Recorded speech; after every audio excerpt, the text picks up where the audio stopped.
Assalamu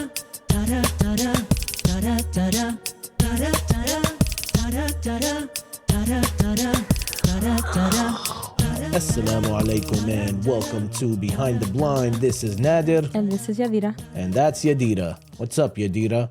Nothing much. You doing all right, Yadira? Yes, alhamdulillah. That's good, Yadira. You say my name weird. Why do I say your name weird? Because it's Yadira and you like Yadira, like you change the A's. Yadira? That's the more correct pronunciation of it. Okay. I'm trying not to like... Okay, Yadira. Well, no, now so you're Yadira. Saying, now you're saying it more like Yadira, and it's not Yadira, it's Yadira.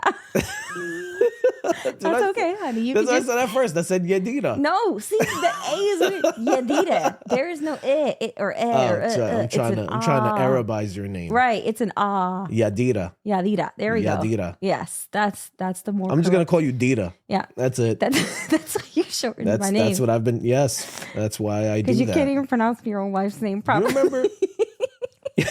Shut up, bro. You've been married to me for 15 years and you've been saying it wrong.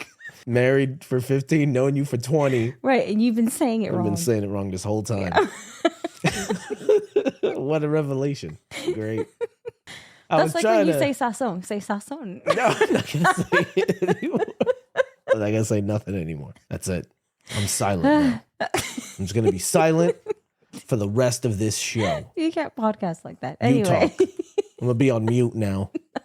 Goodbye, everyone. You fool. I don't know why you just been saying it wrong. That's okay, honey. I'm on mute. You can't hear me. I can still catch you on the microphone, and you're right next to me. You're so ridiculous. Unmute yourself, okay? Stop. Okay, I'm not muted anymore. Stop being ridiculous.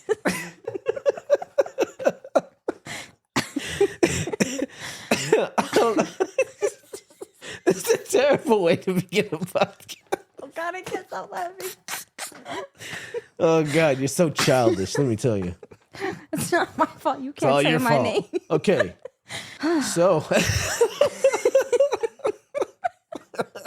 Oh my God, bro. Yo, so many times I cry on this podcast, not out of emotion, just because I'm laughing so much. Oh God. That's my water. It's good to have a good laugh. It is. Right? It's my water. Oh, it's right next to me. Okay, so. All right. So we're talking about, hold on, I just had to double check, like triple check that I wasn't on mute because I hit mute a couple times. And the mute button on this thing, it doesn't click. Nothing. It changes colors. So I got to get super close to it and be like, are you good? Are you good? Are you good? I don't know. Yeah, I'm good. Okay. So we are talking about your pregnancies. Right. The whole thing is being blind parents, right? So I mean, we could take it past pregnancies, but let's finish up all the pregnancy stuff. And then everything else is kind of all 4 kids together. Yeah. Parenting. That's kind of how I think would be the best, because I really haven't parented much different. Like every kid is unique, obviously, but you know what I mean? What's your saying always? After the first 4 or something? After the first 2? After the first 2. After 2, it's just another mouth to feed. It's just another mouth to feed. And so people will look at me and they're like, oh, you're crazy. I've been told that. You have 4 kids. I'm like, not really. Once I figured out that I can manage 2, it was just a mouth to feed from there. You know what I mean? Like it wasn't too really like difficult for me. The biggest and most challenging transition was from 1 to 2 kids. Okay. For me. Why?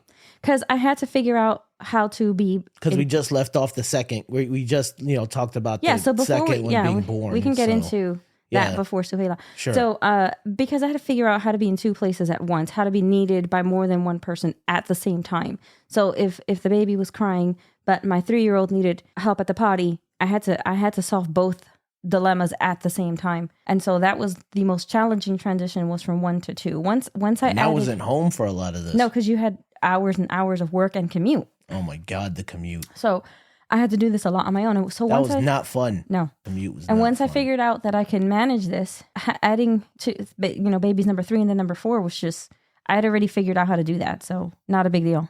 Barely an inconvenience. Barely an inconvenience. Was it hard? No, it was super easy. Barely an inconvenience. Oh, really? God, I love those. I love those so much. They're so funny. They are. Pitch meetings. That's what we're talking about. They're pitch meetings. It's hilarious.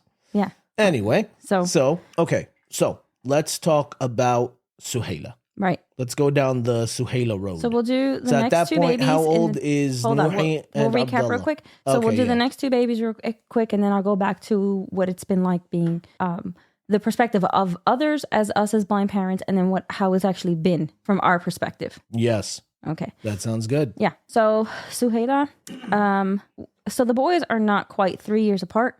They're 2 years and 11 months apart. And we had kind of decided that maybe we would space all the kids like that, around 3 years or so. Mm-hmm. But then Allah said, yeah, you have no idea how to plan things. So we don't. Yeah. So I still remember.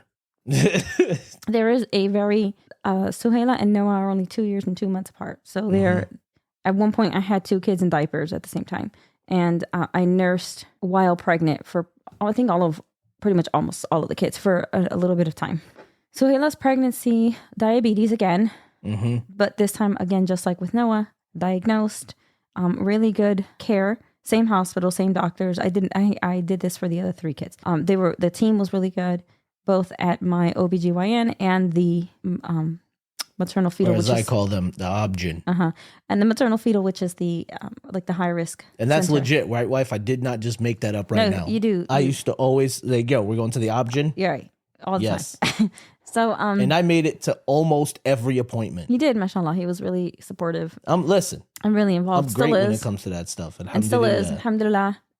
While I take the brunt of the homeschooling, he does help a lot. So alhamdulillah for that. But so diabetes. Could have just go right past that. Because I'm trying to get. First of all, we spent like 87 minutes laughing at the beginning of the podcast. we took. Listen, we started getting serious at around the 3-minute mark. That's a long time. So you got 3 minutes of hilarity in the beginning. So discussing the proper pronunciation of your name, right? And then we moved on. Anyway, yes. Go ahead. That was always the complication with her, and I was dealing with a lot of sugars being low again. Diabetes is not being able to control the sugars on either end of the spectrum, but for me, they tend to just drop really badly. So that was a huge struggle throughout the pregnancy for her. And then, let's see, outside the diabetes, I don't think it was too eventful, except getting those sugars under control. Like they were so bad that there were some days where Nadir would be like, just don't move, because anytime I would exert energy, my sugar would drop. So he would just go so low. Yeah. So he would really take over taking care of the kids. My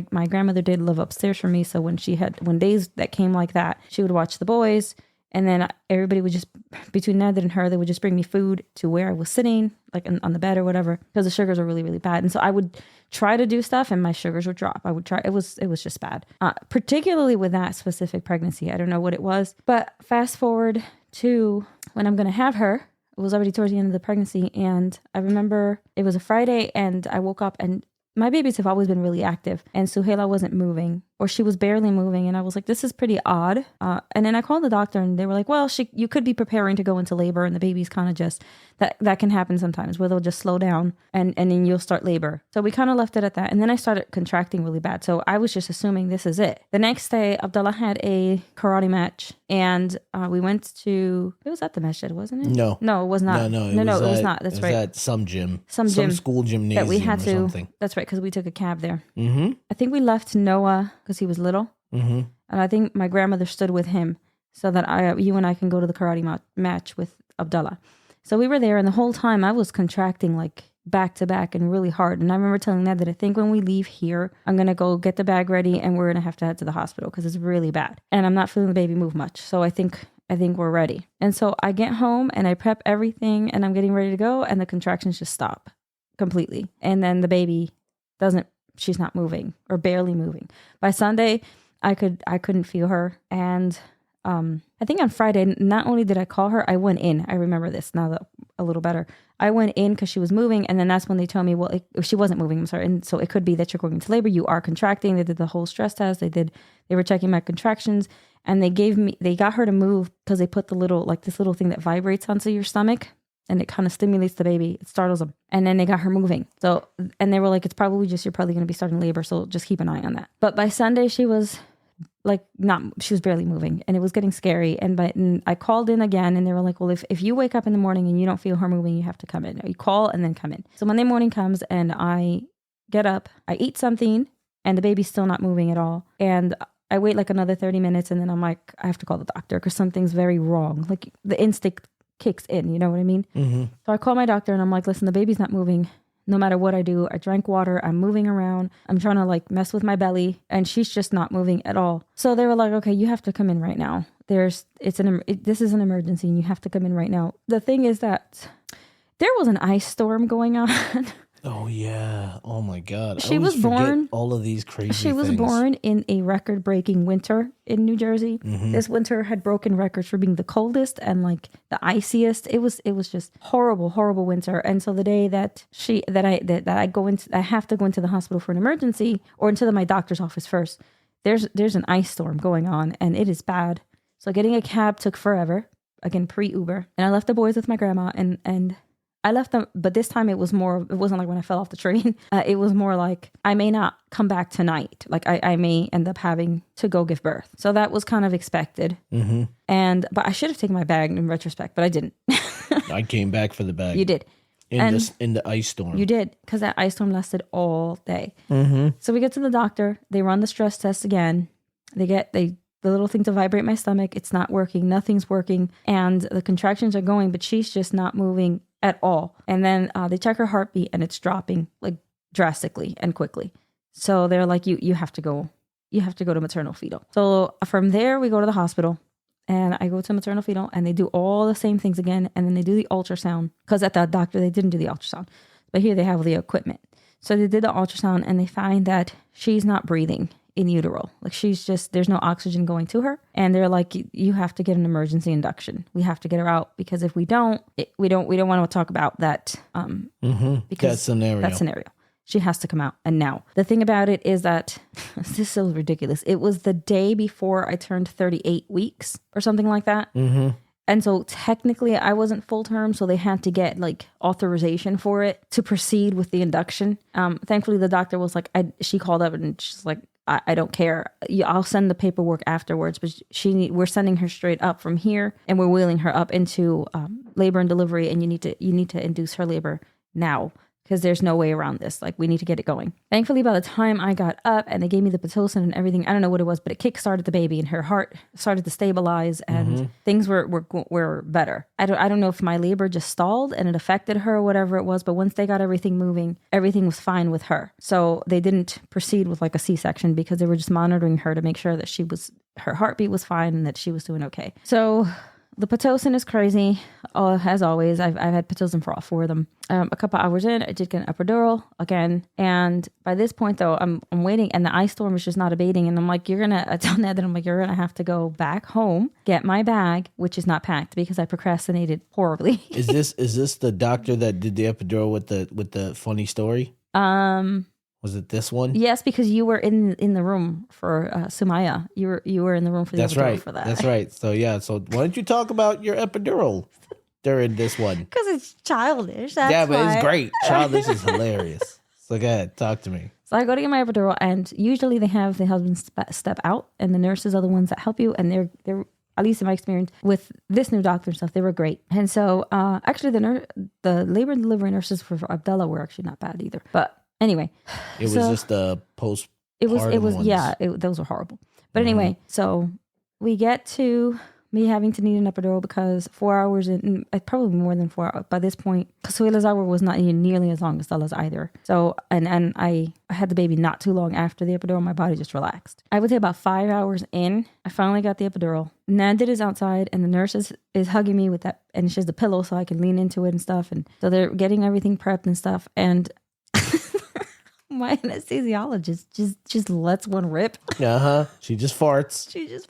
Like while she's talking to you, right. like nothing, and just explaining the procedure. Like, we're gonna do this or whatever, and you're gonna feel pressure and blah blah blah. And she's right, and then she just talks over like that didn't just happen. And I'm in severe pain, and I'm about to get a huge needle in my back, and because I'm just like a teenage boy, I'm in my head. I'm like, did you just fart? And then she was like, so, try to relax. But the whole time, it didn't matter that I was in pain. I'm like, oh my God, wait till I tell Nadir. And then I'm like, focus.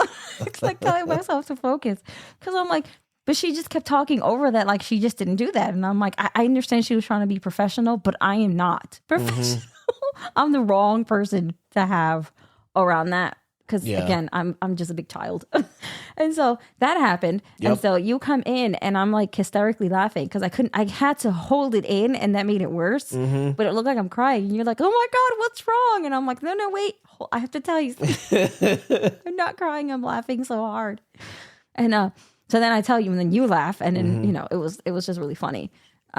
Usually though, when my epidural comes in, my blood pressure drops dangerously and then corrects itself pretty quickly, but it's always a little bit of a scary moment. So I had the baby. I can't do anything with Yadira without her being in a near-death situation. I swear to God. So many times, bro. Like, well, you almost died again. So many times. Oh my God. So it's happened every time I get an epidural. I don't really respond well to anesthesia. And we've discussed this in like way earlier episodes. But every time I get an epidural, my blood pressure drops like to the point where I'm almost passing out because it's dangerously low. And then they put in the medicine to correct it, but my body tends to just correct it before the medicine kicks in. But it's a few scary minutes there when I'm like just barely conscious. It's just a side effect. But if I don't get it, I don't dilate, I don't relax, and then I would risk a C-section. And I really, really didn't want a C-section for any of my kids. Sorry, I just hit my watch on the table. That happened, and then that's how seriously she takes not wanting to get a C-section. She has to hit the table. So, I'm not getting a C-section. That wasn't it. God, I swear to God.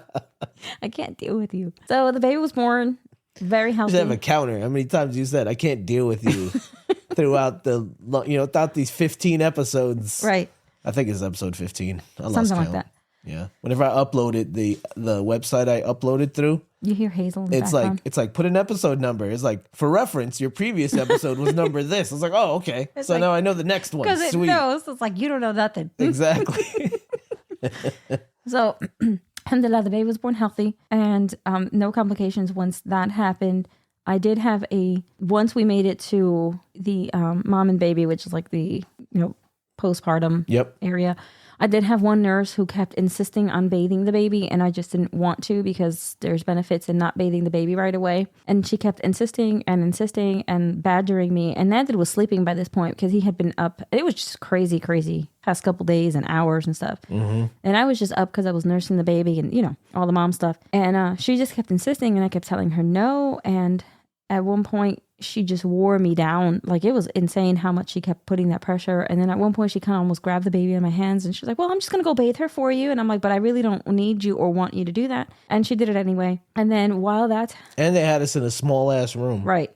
Again, because for Noah's, they gave us a small room, too. And it was actually a room that used to be the storage room and converted into a postpartum room. Yep. Super tiny and cramped. So they gave us a small room. You had this pushy nurse. And then... So they bring the baby back. Now, was it the same nurse? No, it was a different nurse. Okay. But let me quickly just kind of explain something. So when you're diabetic, they check the baby's sugars for the next 12 hours. I can't remember exactly how much. This is years ago. But they'll keep checking the baby's sugar sporadically because it can throw the baby's sugars off balance. And so they kept checking her sugars and they were normal. And one of the reasons I really didn't want the baby bathed is because I know that when they bathe them, the sugars drop. And exactly what I feared happened. And so is it because of the temperature? I guess the temperature shock or something? Yeah, and it's a huge change. I'm not exactly why, but it can make doesn't necessarily mean it's going to happen, but it can make the babies drop. Like Noah's didn't, but hers did. And I had already done enough research by this point to know that I did not want the bathing right away. Yeah. So hers dropped pretty low. And I remember getting mad at the nurse and kind of going off on her saying I knew her sugars were going to drop. This is exactly what I was trying to avoid. And then, of course, she just spoke right over me and she was like, well, so what we're going to have to do is we're going to have to give her some formula and we're going to have to put the sugar water and we're going to have to get those sugars up. So I'm going to bring the bottle. And I was like, no, at that point, I woke up. Actually, I kept fighting with her. And so she was like, oh, I'll be back. And she came back with the head nurse. Not the one who runs the whole department, but the one who was leading that night. It was overnight. Yeah, this was overnight. This was overnight because the baby was born super late at night. So she comes in and she's like, well, we're trying to just do what's best for the baby. And you don't want to put your baby in harm's way, do you? And I'm just sitting here like, oh, no. At this point, I was like, Nadir, they are badgering me. And I woke you up. Mm-hmm. And she's like, well, no, nobody's badgering you. And I'm like, you just tried to manipulate me into agreeing to formula when I specifically said I didn't want the baby bathed because I knew this was going to happen. And so you wake up in the middle of all that and then you take over for me, thankfully, because, again. And I got raw with that nurse. You did. And she left and we immediately knew, like, she was like, well, we were just looking out for whatever. And you went off and you were like, I'm sorry, but we need to speak to your supervisor. We will be talking right now. We need to talk to whoever's in charge right now. And she was like, well, I'm in charge now. So, and we were like, well, then we'll talk to whoever's in charge in the morning. Mm-hmm. And I knew who was in charge before because, again, when I had Noah here, we made sure. We made contact with everybody who was at the top, basically, in this department. Yep. So she was very familiar with me. The previous, I think she was new because the previous staff was very familiar with me. Mm-hmm. And so in the morning, the one who heads the entire department, labor and delivery department, and then I get raw with her, and he's like, and then on top of that, you literally have us in a storage room. Like, he went off on her, and so I was like, look, I barely got room. Like, I can't move in here. This is ridiculous. And so she was like, no. So we'll make sure we get that addressed. And then the thing is, it's like they always and I'm like, and it's like, oh well, we thought this would be better accommodations. Like, why? Because we're blind. We can't have a big room, right? Really? And then she's like, no. That's not it. And so of course, an hour later, they're like, so we're going to move you to a different room. And then I ended up getting a double room. Like a double room, bro. Legit. They're supposed to have 2 beds in there, and they moved a bed out and then gave me, because they obviously had space for it. And they were like, well, I mean, if another person goes, into labor, we'll have to move the room in. And then, if they have to stay here. What's the saying? The squeaky wheel gets the grease? Yeah. Oh, yeah. Yep. We both of us have learned at a very early age that if we aren't the squeaky wheel, we will be ignored. Yeah. Vehemently ignored. So, we have to. So we ended up getting a double room. And then the head of the department came back to see me. And she was like, well, what do you want done? Because what you tell me what you want done, and it's getting done. Mm-hmm. This woman could have lost her job if I would have said I want her fired. Mm-hmm. Because she was like, under no because they could have gotten sued for all that. I said, I just need her to be educated, and she needs to be told that this is not how you treat, period. Mm-hmm. I think she came back and apologized the next night. Yeah, because I said, and I want an apology. Mm-hmm. I did say that. And so she came back the next night and she did apologize. And I don't think she was our nurse. She wasn't. No, she wasn't our nurse for the rest of it. No. And because I also requested that. And I don't want her attending me at all. I don't want her attending me or my child. So, and I also said, and I don't want the nurse who was pushing for me to bathe the baby. I don't want her attending the baby either. Mm-hmm. I don't want her. So, and I want the baby with me at all times. At all times, unless you absolutely need her. For some reason, everything that needs to get done to her needs to be done in my room. I do not want her leaving my room.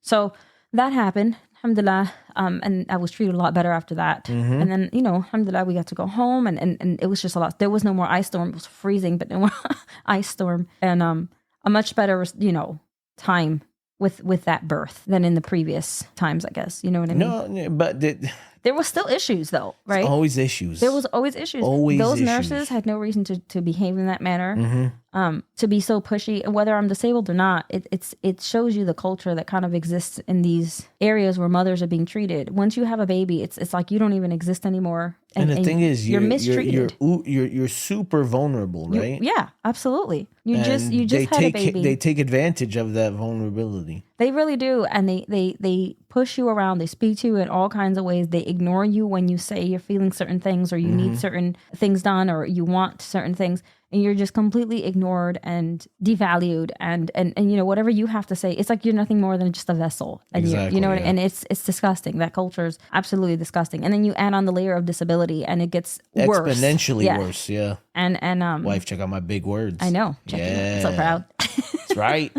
So, but that was that, and that went pretty quickly because there wasn't too many issues that went around in terms of having the baby and fall off any trains or anything like that. No. Alhamdulillah, no train falls. No. Alhamdulillah. And I didn't have any doctors trying to describe how to clean a circumcised penis because this is my first baby girl. So God, that was amazing. That was one of the best moments ever. in and around the doctor. It was great. Yeah. It was great. So if you say so, I kicked you out for that. So Yeah, so funny. So funny. And by baby number 3, Nadir was not trying to eat sandwiches or you know like he was much better. So like you went. It's funny because when you went to get my bag, nothing was packed, and I had to call my grandma, and I'm like, he's on his way home to pick up my bag, and I don't have it packed, and she's like, I got you. So she packed up everything she knew I would need, and then but when you showed up, you had the cab still waiting out there because if they left, that was. God knows when you were going to get another bag. So she was waiting for you at the door. I remember because I had her on the phone and like you got right to the door. She handed you the bag and you just turned right back around and got back in the cab. And so, alhamdulillah that she had everything. She was like, I got it. I didn't even have to tell her what to pack. She just knew what I would need. And she sent it over. Alhamdulillah. But that was pretty crazy. I remember the one, I did fall that morning because it was an ice storm. And when I stepped down, I slipped and I fell. But I didn't hit my belly. I fell on my knees because I caught myself. And then I got up and got in the cab, and we proceeded to do the whole day, and then had the baby that night. So that's the saga of Suhaylah. Yeah, that's a good alliteration.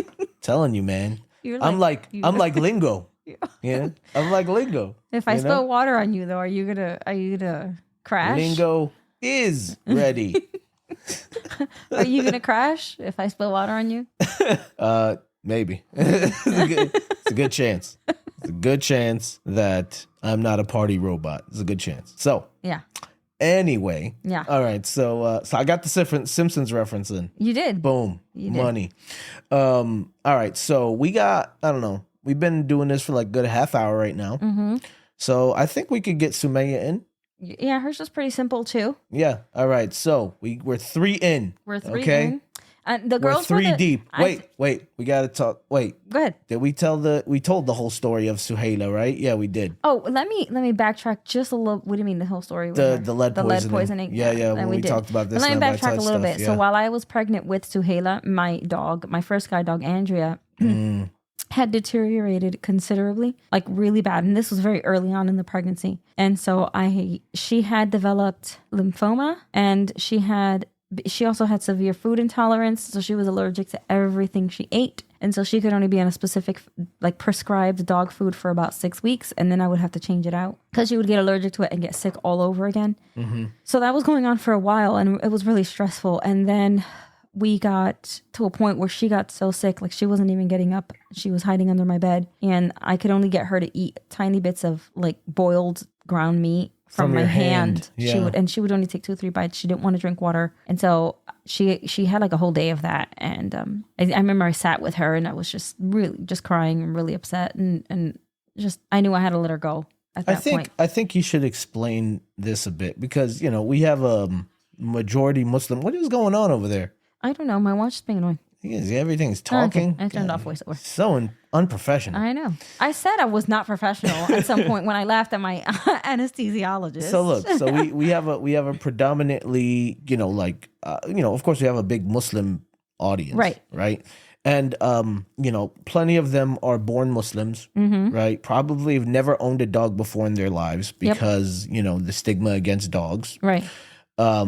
And of course, we could have a whole discussion and talk about that, right? Right. Like, it's okay if you have a need, you can have this dog in your house. There's no issues, right? And so on and so forth. And needs vary. And needs vary. Yeah, it's not just like a guide dog. Yes, a guide dog is a need, but needs vary. Could be a guard dog, could be an alert dog, could be many uses for a dog, right? It just needs to be used for something. You can't just have a dog because it's cute, pretty much, right?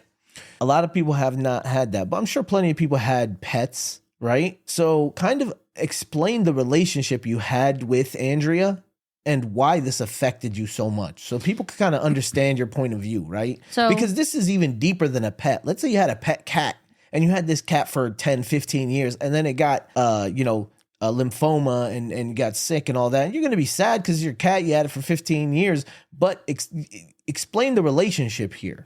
So in the previous very early episodes, we talked about my journey to getting guide dogs. So these guide dogs are like an extension of you. They are your eyes. So prior to Andrea, I really didn't have full independence and that sense of full like dignity, like autonomy and agency. And then when I finally was able to acquire her, that changed everything. And then prior to her, there was a failed guide dog that I didn't get to take home. So getting her and then she was, when I brought her home finally, it was this huge, almost like a victory. Mm-hmm. And then she got attacked. Right. Mm-hmm. And so again, it was like I almost, I almost lost her for her work again. And then she pulled through on that one. And so this dog was extremely giving, extremely resilient and loyal and devoted to me. I don't remember if I shared the story of when I was on the kayak with the girls at the camp. Yeah, you did. I believe you did. I think I did too. Mm-hmm. And so, to the point where it took like it was like 2 or 3 guys and they could barely contain her. Because there was a bear in the area. Yeah, and she's trying to get to me. She's trying to get to you to protect you. Right. And then when we're walking, she's literally almost using her body to shield me, and she was like literally I could feel her low growling. Mm-hmm. And she was in a very tense and defensive stance. Mm-hmm. So this dog really, she was a lot to me. She was like I said, an extension of me. So losing her I'm losing my eyes. I'm losing a companion.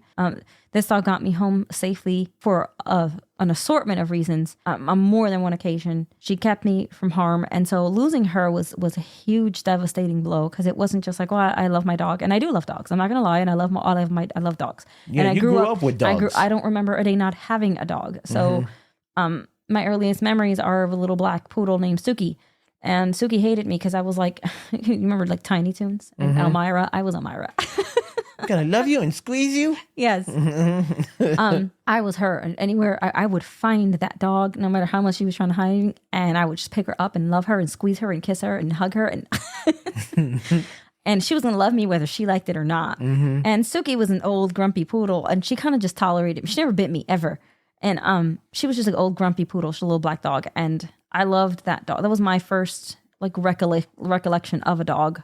But I had them before. We never had time when we didn't have a dog. I was so used to having dogs. They were a part of my life. I still love dogs. And but Andrea was to a different level. Losing Andrea was like losing a best friend. It was like losing a companion. It was like losing almost a family member. It was like losing a part of myself, because she gave me that independence. And without her, it was just a very deep cut. And I had to make the decision to end her life. It wasn't like she died naturally. And I felt really guilty about that. But I also felt really guilty about keeping her alive, because that wasn't living. She was just existing. Mm-hmm. And in pain. So I stood with her practically all night, just petting her. And at one point she laid her head on my lap. And I know like for a lot of Muslims, they're not going to get this, but people who are dog lovers and people who, who have dogs, and even Muslims who love dogs or whatever, like, and do have them, they'll understand. Like, she put her head on my lap, and it almost felt like she was like, that's it. I can't do it anymore. I just kind of like apologizing for not being able to do her job. Like, and it's okay, because that's the thing, right? Like these dogs, like specifically these service animals, they live to serve you. To serve you. You know what I mean? And she literally I'm getting like they get happy whenever you tell them they did a good job. Yeah, like, you know how you get happy that. if somebody gets you a gift? No, they their live gift for that. is you saying, good dog, good girl, good boy, whatever. And they live for that. I mean, and even with Hazel, like when she does a really good job, and I'll bend over and I'll scratch her side, and she'll quickly look up at me and wag her tail so hard her whole body shakes. Mm-hmm. And Andrea did that too. She literally sprained her own tail over wagging it more than once. She's a funny dog. But she put her head across my lap, like she kind of stretched over, and I could just feel like her life just draining. Like she's like, I can't do it anymore. Mm-hmm. And it almost felt like she was, through her body language, communicating, it's okay. You could let me go, and it's fine. It's fine. And it was really emotional. And I remember I just laid like just over her, and I was just hugging her, and I was crying, and I knew that this was it. Like I could feel that like inner voice, you know what I mean? Like this, you have to let her go. You have to. So the next day I told Nadir, we're going to New York, to the hospital, and I got to put her down. And that was a really difficult trip. And we went to the hospital, and I took her in a baby stroller. Yeah, literally she couldn't walk. do it. She couldn't walk. And I was pregnant while all of this. So on top of that, super emotional, and because of that. And she couldn't walk. So we took her on a train, and to New York City, because there's this one animal hospital in New York City that treats service animals for free. Yeah, that's the Animal Medical Center, I want to say it's called. Mm-hmm. Yeah, I think that's what it's called, the Animal Medical Center. That's what I want to say. And I mean, we're talking about a huge facility. It's a state-of-the-art thing. Yeah. And they do a lot of veterinary classes there and things like that. Like, it's a college too. So that's part of the reason, I guess. And so, but they're open 24 hours and it's a really great hospital. So it's right in Manhattan. So I got her there, and on top of her having lymphoma and her severe food intolerance, because of all of that, her immune system was really shot. And so her kidneys failed. And once dogs or a pet's kidneys fail, like, cause even cats, it's done. Like it's done. There's not much you can do about it. Mm-hmm. So they took her in immediately because I tried to get her out the stroller and she couldn't even stand up. So she literally slid out onto the floor. Like she just dropped, and she was severely dehydrated. They took her in immediately. They got her on an IV, which when they finally brought her back to me, she had a little bit of life to her. And so this poor dog, she sees me and she wouldn't drink water. Yeah. She sees me. So they give her some liquids through an IV. Yeah. And she sees me and she can barely move her head, but she starts wagging her tail, not with the same veracity that she would do before, but she starts wagging her tail because she sees me. But they told me before, like, that was the last time, because they were like, well, we can keep her alive, but we're gonna have to put a feeding tube into her, and then she'll spend 3 days with you and 4 days at the hospital because she's gonna need dialysis, and she's not gonna be able to eat normally. It's all through a feeding tube. And at that point I was like, well, that's not living. And so I made the choice to put her down. So they brought her in so I could say goodbye. And that was really hard. You were there with her by yourself. Yeah. For a hot minute. Because you had to go fill out paperwork and stuff. Mm-hmm. And then you came back in and I was still with her because they don't rush you. They let you could take as many hours as you would like. And I think I still like an hour with her, just literally her laying on the table, and I was just holding her, and I just couldn't bring myself to say okay. But at one point, wallahi, she leaned over, and I know for Muslims they're gonna be like, oh my God. She leaned over and she licked like my cheek and then dropped her head down like it's time. And understand something. Andrea did not lick. No. Ever. She was just a weird strange. She wouldn't Andrea lick you. was not. She was the perfect dog for Muslims. She would never lick. She didn't lick. She did not lick. Ever. She was not a licker. She would not lick you. Ever.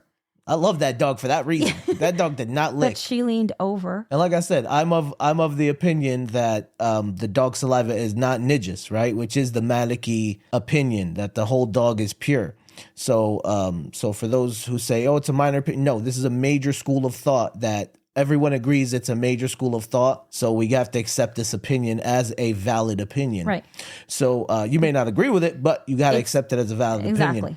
Now, she was not a licker. So she was not a licker at all. Ever. And she literally, in my arms, she leaned her, she picked up her head and leaned it back and licked my cheek and then dropped her head down. And I just... You knew that was it. I knew that was it. Like, she was saying bye. Like, it's okay. Like, it's okay, Mom. We're done. And I can't, my little body can't do this anymore, but you'll be fine. It's literally what it felt like. And so when she did that, I turned to Nadir and said, okay, you can get the doctor. And she came back in and she explained the process. And I'm, again, pregnant, so extremely emotional. Mm-hmm. And she was like, and I will not start until you are ready. And I had made a promise to that dog that I would be there with her till the day she passed, that I wouldn't just abandon her because she got sick. Because a lot of people told me, oh, that dog is sick. You need to get rid of her. Mm-hmm. She's too much work. She's too expensive. Just get rid of her. And I would never do it. And so I held her in my arms. And then when I was ready and I had said my last goodbye, I told the doctor, go ahead. And it's 2 shots. So they put her to sleep first with an anesthetic, and then they overdose. Mm-hmm. And I was warned of all the crazy things that would happen, but I swear, wallahi, she just jerked a little bit.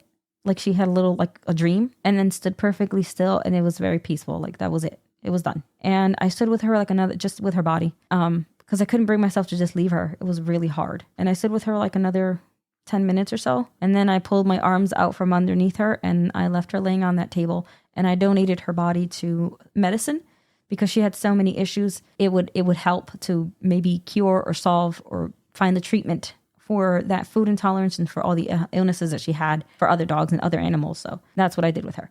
But all that happened while I was pregnant with Suhaylah. That was big. And you weren't ready for another guide dog for like a year and change. Yeah, because you got Hazel when Suhaylah was just over a year old. Yeah, right? She had turned a year old in February. Yeah. And then I got Hazel in March. Yeah. So then all the craziness happened. Mm-hmm. But I one of the times of all the craziness. Right. It's always crazy here. I tell people my house is like my home is organized chaos. That's just like my life.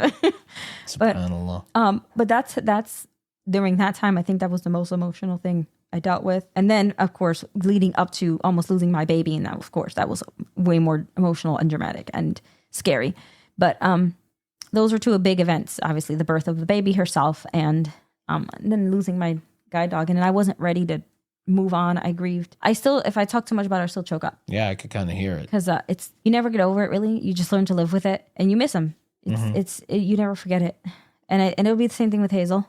You know, when she finally goes, and she's old now. She has all her gray hair, and she has to take Mobaflex.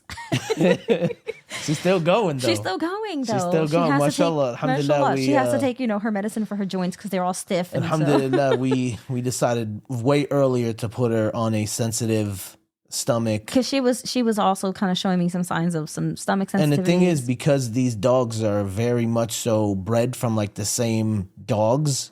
Yeah, the same kind of pool. Yeah. Because they're not just, guide dogs are not just pulled from shelters. So it's wonderful because you have raised. Right, and bred. So it's wonderful because you have specific genes that you want and temperament. That's really what you're looking for. And that's great. But the downside is that because you have specific genes. All the inbreeding. It causes other issues. Mutations. So you kind of, it's a trade-off. Which, whatever, I love my Hazel. And so she's on her special diet. And alhamdulillah, she's still going strong. Like, she's not showing me signs that she'd probably be ready to retire in about 2 years or so. But she's still going strong. She's gotten to that point in her really old age when I'm like, let's go. And she's like, I really don't feel like it today.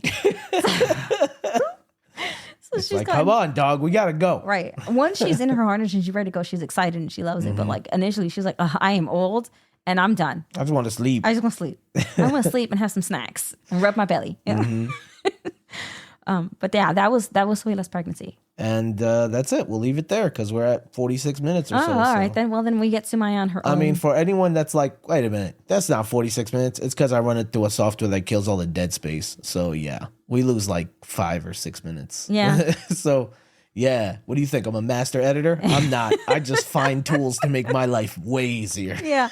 Alhamdulillah. Alhamdulillah. I'm a tech nerd, so that's how I find all these tools. Right. So if anyone has any questions about tools like that, ask. I love that stuff. See, it's I'm again, super into that. Oh my God, they're going to release this new phone. Isn't that exciting? Sure. Sure.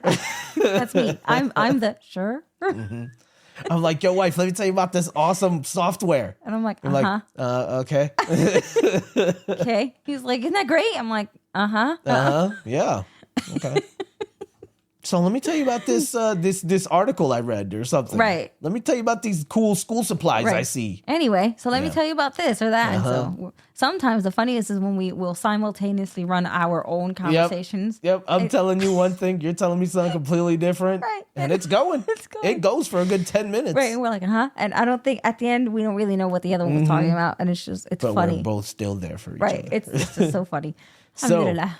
We're going to end it here, guys. Make sure you guys like and follow and subscribe and share. We need this shared, all right? Share it around. We need it shared big time. Make sure you guys go subscribe to the Islam by Touch YouTube channel. Subscribe to Behind the Blind on all of the platforms, right? Subscribe to Islam by Touch on all the, follow us on all of our platforms, Instagram, Facebook, Twitter, all that.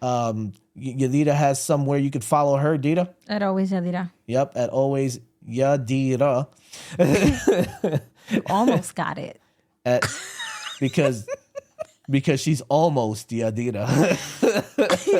It's funny. What? You're literally trying to think about it now. Yeah, I really am. Yeah, that's how we're going to end this one. All right. We're back to this. We're back to this. Life is cyclical.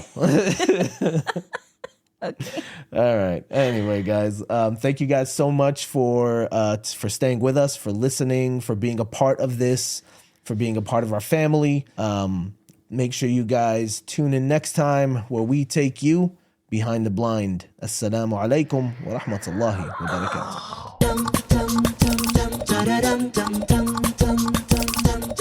barakatuh.